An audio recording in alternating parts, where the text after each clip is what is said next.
નમસ્કાર દર્શક મિત્રો, હાલમાં રાજકોટની લોકસભાની સીટ ગુજરાતમાં હોટ ટોપિક બની ગઈ છે।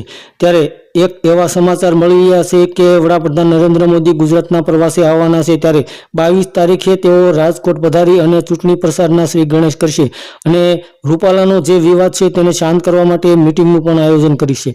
અને એવા સમાચાર મળી રહ્યા છે કે હાલમાં રૂપાલાના સમર્થનમાં પાટીદાર સમાજ આગળ આવ્યો છે અને ક્ષત્રિય સમાજ જે નારાજગી જોવા મળી રહી છે રૂપાલાની ટિકિટ રદ કરવાને લઈને હાલમાં ઠેર ઠેર વિરોધ પ્રદર્શનો થઈ રહ્યા છે। ત્યારે CR પાટીલની એક સભામાં ક્ષત્રિયો દ્વારા હોબાળો મચાવ્યા હતા એવા પણ સમાચાર પ્રાપ્ત થઈ રહ્યા છે।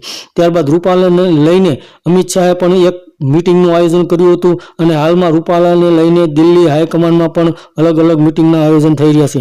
ત્યારબાદ એવા સમાચાર પ્રાપ્ત થઈ રહ્યા છે કે રાજકોટની સીટ ઉપર રૂપાલા સામે કોંગ્રેસના ઉમેદવાર તરીકે કદાચ પરેશ ધાનાણીને ટિકિટ આપવામાં આવે તેવું લગભગ નક્કી થઈ ચૂક્યું છે। તો હાલમાં સૌથી વધારે સમાચાર એ પ્રાપ્ત થઈ રહ્યા છે કે વડાપ્રધાન નરેન્દ્ર મોદી ગુજરાતના પ્રવાસે આવી રહ્યા છે અને તેઓ રાજકોટ પધારી અને રૂપાલાનો જે વિવાદ છે તેને શાંત કરવા માટેની મીટિંગનું આયોજન કરશે અને ત્યારબાદ વડાપ્રધાન નરેન્દ્ર મોદી ગુજરાતના અલગ અલગ સ્થળે જઈ અને સભાનું આયોજન કરશે।